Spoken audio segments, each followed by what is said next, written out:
things. How awesome is it that our women's tennis team won the Big 12, and I know they're fired up to get ready for the tournament. And then, we're softball team sitting in first, and they're dominant. Sunday, got out there for a little bit, and it was fun to watch. So excited about our spring sports. I know Coach Kitley's ready to go, and he's always ready to go whenever it comes to track. So been exciting to watch that stuff. We're excited. We want everybody to come out. It'd be your first time to get a look at these guys. I think it's a really good group of guys. It's been a lot of fun this spring. We've got a lot of work to do, but we've also come a long ways when you're talking about putting in a brand new offense and a brand new defense. Just the operation, just how you move in and out of the huddle and you change.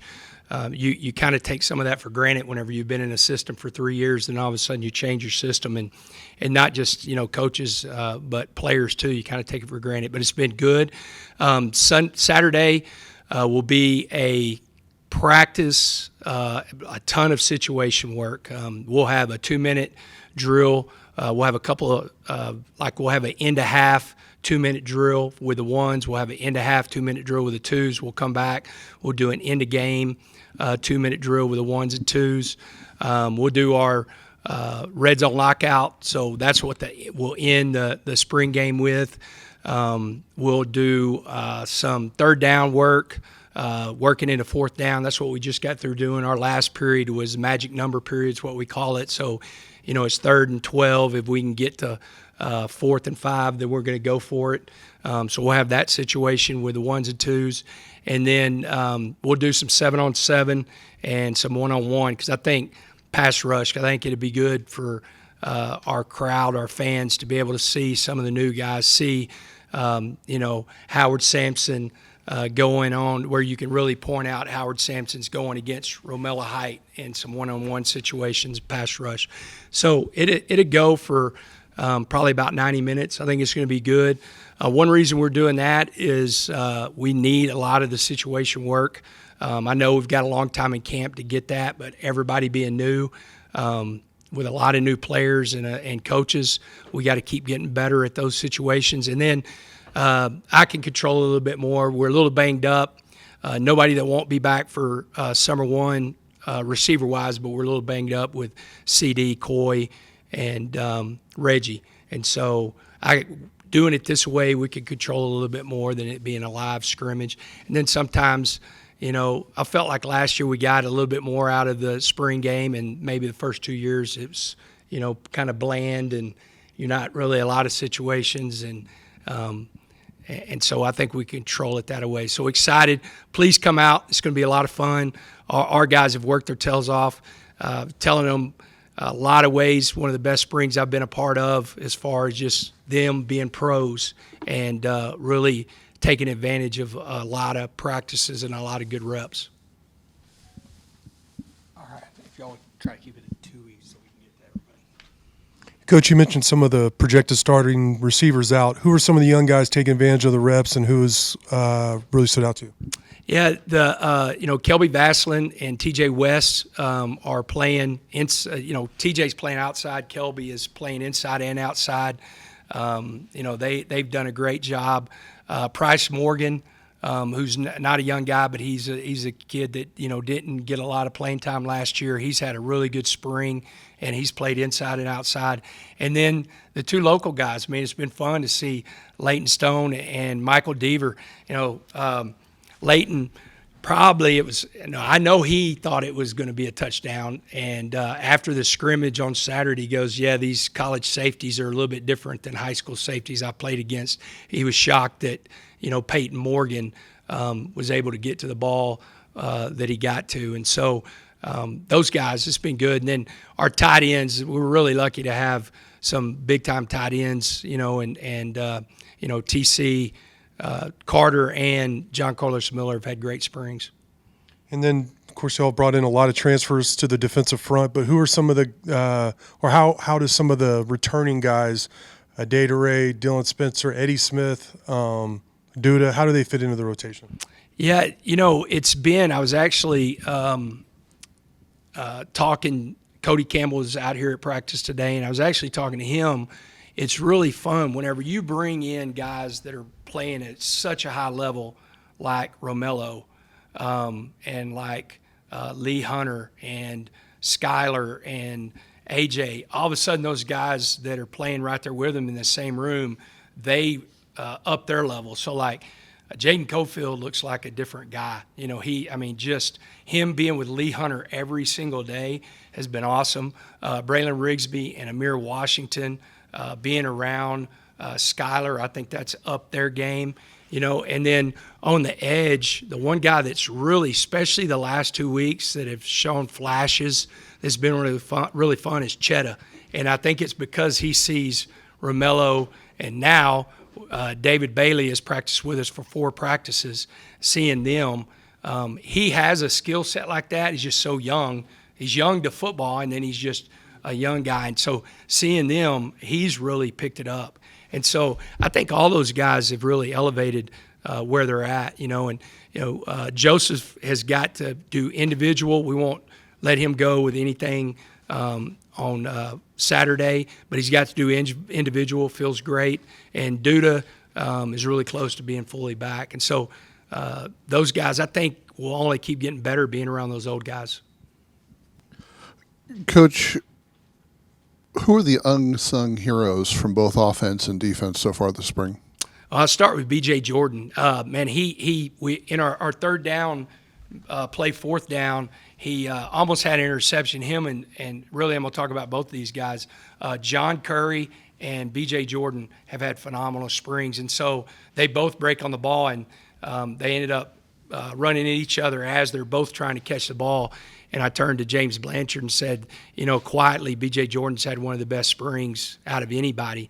Another guy, B.J. and Oliver Miles, who Oliver's had a good spring, they both had a hamstring issue, so they missed a practice. And so Peyton Morgan went with the ones. And that's been really fun to see because one thing that Peyton did in high school was he was great at intercepting balls. I think he had 9 interceptions his senior year, and it showed up. Like, he got to that ball that Leighton thought was a touchdown. He's had a couple of interceptions during our live periods, and so that's been really fun. On the offensive side of the ball, you know, I think Danny Seal. What we've tried to do in the offensive line is really create depth and position flex. Something that we didn't do last year that I wish we would have done. I wish that we would have played Sterling Prochet at guard some during the spring, and I think it would have helped us in the fall whenever Vinny got hurt. So I think Dylan Seal, like his last 3 practices, have been really, really good. You know, and then, man, I really love our running back room. They've all shown up and done some really good things, and so those guys are kind of the ones that are just quietly having great springs. With all those improvements that you just brought up, why do you believe that this team is closer to a Big 12 championship?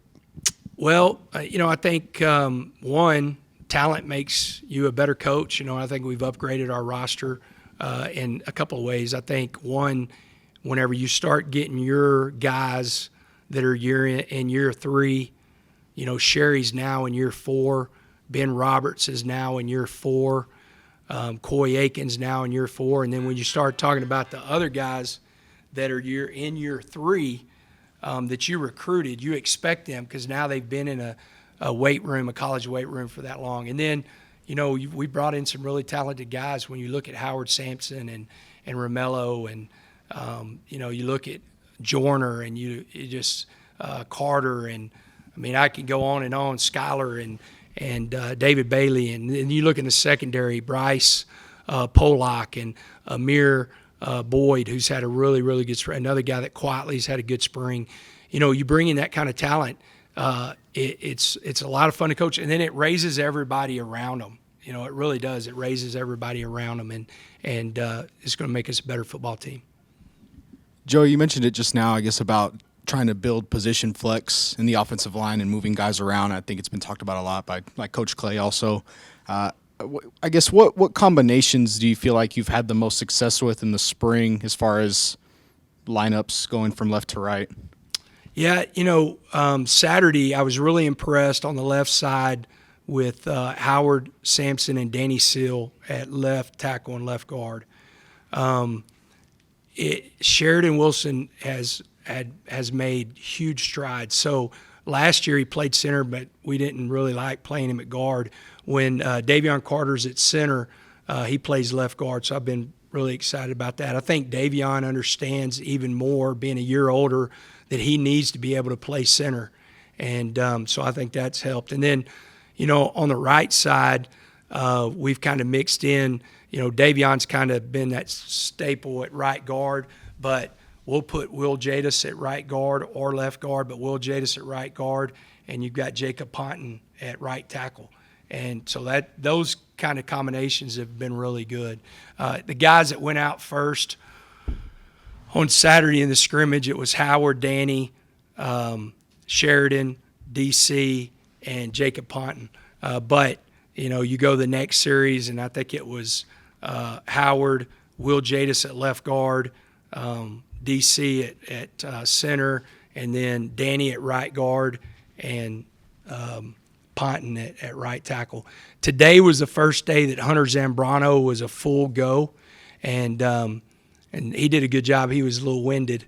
As much as you run on a treadmill and run gassers and do all that, whenever you put the pads on and your adrenaline gets going, you get a little bit winded. But I was impressed with him. He can play guard and tackle. Had some really, really good reps at tackle in our one-on-one stuff. And just with the portal window opening again, and obviously you're still evaluating the guys you already have here, and you still got the spring game on Saturday. Do you feel like the team is complete, or is there any positions you feel like you're going to have to go maybe get another guy or two? If you ask me that tomorrow, I can answer it better, because somebody's going to come in and surprise us. We hope they don't, but there's going to be somebody. Probably at every university. I mean, you see it already going out on social media. Different people are projected getting the portal, and so our whole plan. We have evaluated the team every week and ranked positions, and where do we think we are, what do we need. The one thing that I don't want to do is I want to get through Saturday and really take a strong look at. And it might go quicker if something happens tomorrow, right? But I want to take a strong look at our team, because what I don't want to do is think that we've got to go get somebody and it might be somebody that's banged up. That our first scrimmage, the offense beat the defense, right? We had a lot more healthy receivers.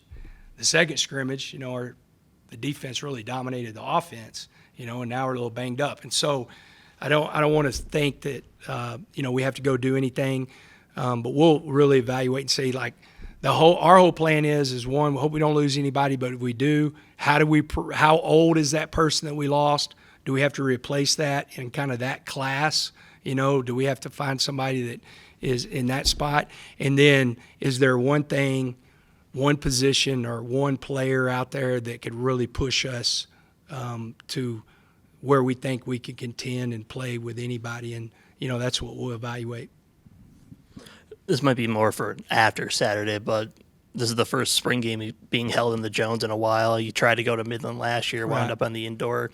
What does the future of the spring game kind of hold for you guys? Do you kind of formulate it to like these practices and keep it here? Do you want to kind of move it around? Man, what I would love to happen is the NCAA, and y'all have probably heard this from other people, so this is not me saying this, but we're the only sport in college that doesn't scrimmage somebody either preseason or during the spring. Like our women's soccer team went and played A&M and I think it was A&M and Rice this weekend. And so what I would love to happen is if we're either last weekend or this weekend, we're going to Dallas and scrimmage in SMU, maybe practice on Thursday and have a controlled scrimmage on Saturday, and it be a home and home. They come out here the next year, or we go to Texas or we go to A&M or whoever. I mean, that's what I would love to have, because I think we have a really good plan to make us better on Saturday, but we've been in spring ball since the week before spring break, and then we're going to come back, and our report date's like at the end of July, to where we're going to start camp, and we don't play until August 30th maybe or whatever. So we're going to, again, we're the only sport that does this, and so hopefully with Fran Brown and Dion kind of pushing it, that starts people talking about it, and hopefully by this time next year we have something like that. And in terms of the depth you kind of have going across the roster, have you seen more intensity of competition at positions, or have you seen more of guys learning from each other? Like, he does this well, I can kind of add that to my game. Both. I think there's a lot of competition, but and a lot of guys have been with the ones. You'll look out there and Mo Horn and Bryce Pollock will be with the ones, and you'll turn around and Amir and you'll have Grant out there. You'll turn around and have Amir and Deontay Boyd, or we'll go to our dime package and Deontay and Pollock are at corner, and Mo Horn is in the nickel or in the dime spot, and so a lot of competition. But what's really cool too is I go down to one-on-ones, and I was an old defensive line coach, so I think I can still coach the defensive line a little bit, and I go down there, and when we get through with a rep, Howard Sampson and Romello Height are talking to each other constantly. Like, hey, I saw this. This is why I did this. That's what's really cool. Those guys are talking and trying to help each other get better. So it's just not guys seeing what, if you play offensive line, what they can do, but you're also seeing across the board or across the lines that they're helping each other out. Coach, you have 3 of your captains coming back from last season, but who have you kind of seen emerge as a leader and putting themselves in position to maybe fill those new captain spots? Yeah, that's going to be interesting. You'll get to talk to him in a little bit. I'm going to sit down with all those three guys and really talk to who they think. But guys, it doesn't surprise me because they were captains on their team where they were at. Cole, guy, I can't believe I hadn't talked about him. I just call him the eraser. I mean, all he does is get the ball down. He is one of the best tacklers I've ever been around. But Cole, he was a captain. He's got a big voice. He's got a strong presence. Skyler has a very big voice. He has got a lot of energy. And Lee, on the defensive side of the ball, those guys have been really impressive. On the offensive side of the ball, John Carlos Miller has really stepped up as a leader. I think Howard Sampson, he is finding his voice on this team and has really stepped up. Some of the old guys, Mo Horn, Sheridan Wilson, Davion Carter. So it's going to be like 2 things, really trying to find, do we go back to having a leadership committee and, having a few guys with a C on their jersey, which we've done in the past, which usually that's what I've done. Last year was actually the first year that I've ever had a C on a player's jersey, and we'll continue to do that. But another hard decision, is who do I take to media day? Because we really do, man. There's guys that are doing such a good job, and they're going to represent Texas Tech, and so I want to make sure I'm also giving those guys the opportunity, to go. And so it's going to be interesting. That's going to be something that's kind of developed through June, and hopefully we have a text group. There's probably about 20 guys on the text. It's like the 25 off-season leaders, and so we have a good idea who that is, and then we might keep it that way, but then move it down. And then captains for a game, I usually pick those based on who. I'll send one captain out that's got to see it, and then who's really had a good week and stuff like that. Coach, could you take us through Barron's timeline and kind of what you see with his progressions in getting ready for the season? Yeah, it's pretty cool. I think there's 2 Red Raiders that are transforming their body. Pat Mahomes, because I've seen some video of him, and Baron Morton.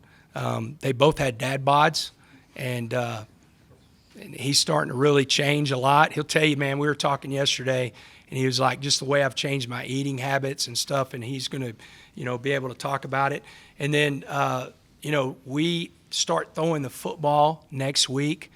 So we've got, and he can tell you the exact timeline. We actually, they've given me the timeline.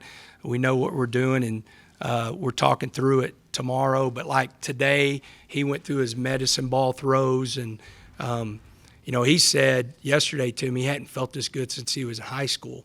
And I think it's a mixture. He's right around, last year he probably played around 220 to 221. He's fluctuated between 210 and 213, and probably because he's not eating as much Taco Bell or, Whataburger. But also, that he's really, this is it. This is his everything that he wants and his future. He's gotten serious and more serious over the years, but it's cool to see. So we expect him throwing the football next week, and we'll just progress that. And he can tell you exactly when he's going to Florida. We expect him to be ripping it like full tilt whenever he goes. So that's like maybe 3 weeks to 4 weeks away, maybe 3. I don't know exactly when. So in your mind, there's plenty of time for him to develop the timing that he needs with the new guys and then with the guys that he had last year in terms of his timing with the receivers. Oh, yeah, because whenever we come back in June, we have 6 football schools with the coaches, and then the players will take over in July with their football schools. I think they'll have maybe 4 more of those, and then they'll have through June and July 7-on-7 that they'll run. So I feel good about that. And what Mac and Lindsey Scott, and he was a huge hire, what they do that's really cool is there's a lot of times you'll watch film, like I'll be watching film, and literally whoever the quarterbacks that's in, all the other quarterbacks are, maybe 10 yards behind, but they're doing literally everything from signaling to their footwork. And one day it looked like almost like synchronized swimming. They were all like literally every step, every throw, everything that was going on, they all hit at the same time. Zach, then we'll finish with Don. Coach, I know you mentioned that you kind of prefer a new spring game format, but are you sensing the excitement maybe from the guys who are new here, including some coaches, just be able to be back in a simulated home game? Yeah, I do. Anytime we come down into the stadium, there's a different feel. Like we were in the stadium today because we're getting new practice turf, and we want to get that in before we start camp season. And so, we'll spend this week, in the stadium. And anytime we come in, and anytime we can get around the Red Raiders, it's going to be a lot of fun. And I know the guys are excited. And you're in practice uniform. We'll be in game uniform on Saturday, so that always kind of amps you up a little bit more. And then finally, can you just talk on maybe the process of bringing back Jalen Bratton to be able to come shallow water kid? And just talk to me about the progression with him. I know he's always a big kid. So yeah, I call him Jack Reacher, and I think he's actually bigger than Jack Reacher. If any of y'all watch that, he's done a great job. A guy that hadn't played a lot of football and hadn't played at this level at all. He's learning, and he's being coached by the best tight end coach in the country, and he's got really good hands. That's one thing that really has stood out is I don't know especially during like a 11-on-11 or any kind of scrimmage if he's dropped the ball, and he's a big man. He's 6'7", 270 pounds. If I looked like him, I'd coach with my shirt off. I'll tell you right now. Kirby'd have to make me put it back on. Don, and then I missed Emily in the back, so we'll go Don and Emily. Joey, back on the transfer portal opening again for a moment. You said a moment ago that somebody might surprise you. Let's say in a perfect world nobody surprises you, and everybody that's here today still wants to be here in May. Would you still have room or want to take 1 or 2 more guys? I feel really good. Like it's one of those deals. Like Coy will be back the middle of May. CD will be back either the middle of May or 1st of June. Reggie should be back in the middle of June. And so that's the one thing I don't want to do. I don't want to put us in a spot to where we just take somebody to feel like we have to, and they have to, whoever it is, they have to make a dramatic change to this roster because we feel good about it. Like we took David Bailey. He made a dramatic change. When you have guys like him and Romello and Charles Esters and Joseph Adedire, when you can add all that makes a big difference. And it's something we haven't done. We haven't hit the quarterback enough. So it's going to have to be, when we really sit down and evaluate where we're at, somebody that's going to make a dramatic change to the roster. And then, again, if we do lose somebody, we'll look to more plug that with somebody maybe of that same age, so we're staying on track in each class. You said y'all rank the position or position groups every week. What position or position group is at the top, and what's the one or two that you need to take the biggest jump? I would say defensive line is at the top, kind of probably followed by the secondary, and then on the offensive side, I would say the running backs are really close to the top. I've been really excited about our tight ends, and you got to add them into what we're going to do receiver-wise. I think the receivers, and it's hard for me to say they're the one that need to take the biggest step. They do need to take the biggest step, but it's also a little bit because we've been banged up. And just to clarify, what is it that Coy's been out with down? Back. He's got a back issue that he's walking. He started his rehab today. I couldn't, not knowing exactly what to tell you as far as like medically, but the injections wouldn't have worked because he's got some ligament that goes one way that ours don't go. I don't know if it's because he rode so many horses and his ligament went away, something, but it was a weird deal that it wasn't going to work. So they had to go in there and just kind of move some stuff around, and he feels really good. I think he'll be the first one back. If it's not CD, he'll be the first one back. Reggie is just like Jalen Conyer, and it's his pinky toe, and it doesn't sound like, well, he shouldn't be that long, but, with those and a guy that's playing that position, so it'd be kind of like Jalen Conyer. I think it'd be mid-June before he's really back. So yesterday the coaches were speaking very highly of Leighton Stone, talking about his work ethic, his mental toughness in practice. I'm curious, what have you specifically seen out of him? Yeah, it's funny. I think if Coy was fully healthy, there would be a lot of times that you wouldn't know who was who. Like if you went out there, they're very similar. And then Leighton's put on 10 pounds. He looks great. I think they're very similar. One, because Leighton, it's kind of like Tyson Turner last year with Dre McCray. Leighton found the right guy to attach to as a young guy and really learn how to be a student athlete. And so he's with a really strong person that understands how hard to work. And he's one of those guys, he's got such a high work ethic, and he's got a high football IQ. And he's going to be a really good football player for us. Then I'm curious, how has the father-son dynamic shifted since adding Garrett to the team? Or I guess coaching staff, rather. Yeah, it's fun. I have a lot of people right now. I don't yell probably as much in the spring as I do in the fall. And there's a lot of guys that every time Garrett starts yelling, they think it's me. Like even Debbie was like, I thought that was you, and it was Garrett. And it's really good, man. I'm not being a dad here. I think Barron could come up here. I think any of the players could come up here, and the coaches. His football IQ has always been at a different level.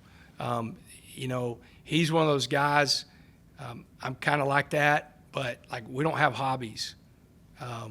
We'll play golf whenever we get to, but in coaching you don't get to play a lot of golf, and so it's football and coming home and hanging out. But it's been a lot of fun. And he's brought a lot to that. And I saw whenever we had our coaches clinic, Coach Leftwich's dad, who's one of the best O-line coaches, in high school and was in college, he came out and I said, man, it's really cool to see our sons together because they become really, really close.